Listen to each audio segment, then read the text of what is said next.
Alright, Internet, it's about to get real. Alrighty, don't know if you can see it. This, right over my shoulder here, is the historic Mile Zero marker for the Alaska Highway. It has, it's a big post with a chain around it. It says Mile Zero, Alaska Highway, and it has distances to Fort St. John, Fort Nelson, Whitehorse, Delta Junction, and Fairbanks. And then it has the Canadian flag, the British Columbia flag, and the Alaska Highway flag. Or Dawson Creek flag, I guess. So that's the historic Mile Zero marker. The other sign that you just saw me next to is the current Mile Zero marker. And that takes a bit of explaining. So, the Alaska Highway was part of the war effort. It was built by the Army Corps of Engineers and the Canadian military. It was a joint effort, and it was started in 1942 and completed in 1944. And by completed, I mean it was a non-stop gravel highway all the way from Dawson Creek to Fairbanks.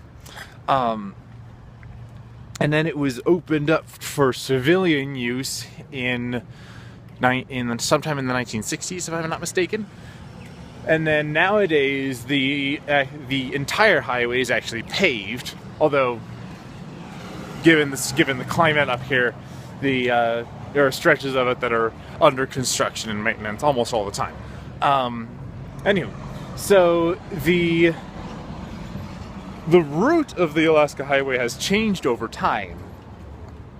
So there are curves that have been straightened out, and then a better highway was built into Dawson Creek. So the starting point changed, and so on and so on and so on.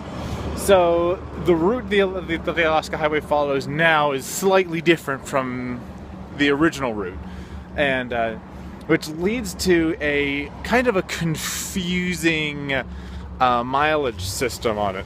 So all the sites are listed are marked by historic mile markers. By historic mile markers, they mean like this was the mile marker on the original Alaska Highway when it was built. And so the historic mile markers and the actual current mile markers don't always match. And since it's in Canada, the Canadians mark all the distances in kilometers. So yeah. This is all things that I've gleaned from reading books and things. I've yet to actually experience what that's like.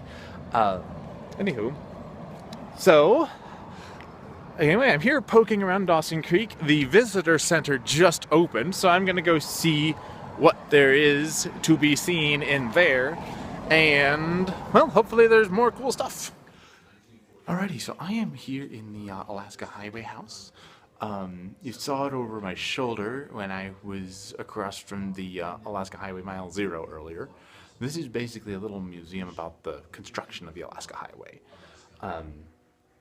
And I just saw a documentary about it, and it is a fascinating story.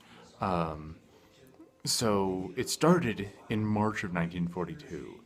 And it was basically an emergency situation of the Japanese are attacking.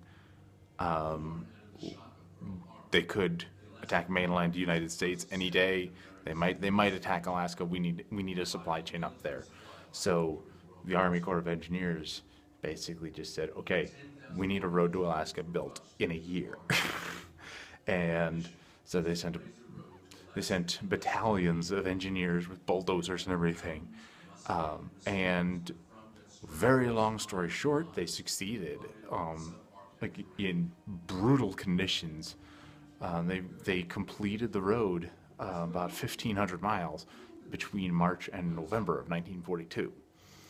And there is so much to the story.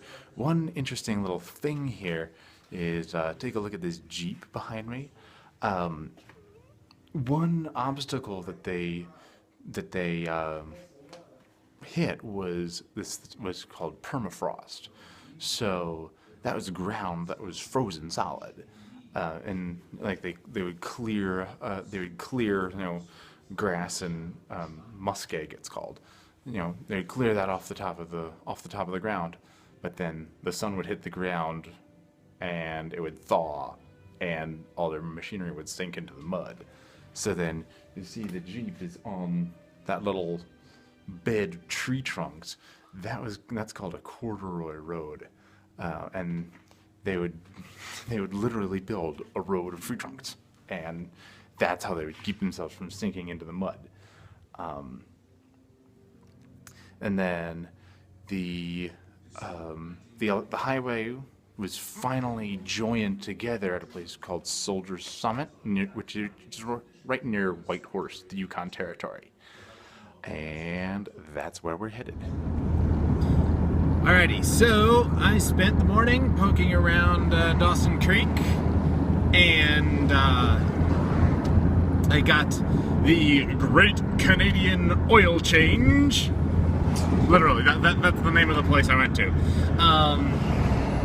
And stopped in the visitor center, got a couple souvenirs,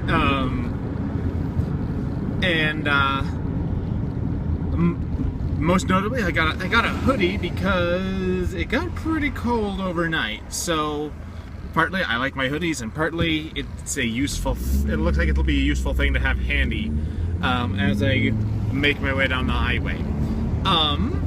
Anyway, we are pressing on. The next major stop is Fort Nelson. That's about 300 miles from here, and then they tell me that the wilderness really starts after Fort Nelson.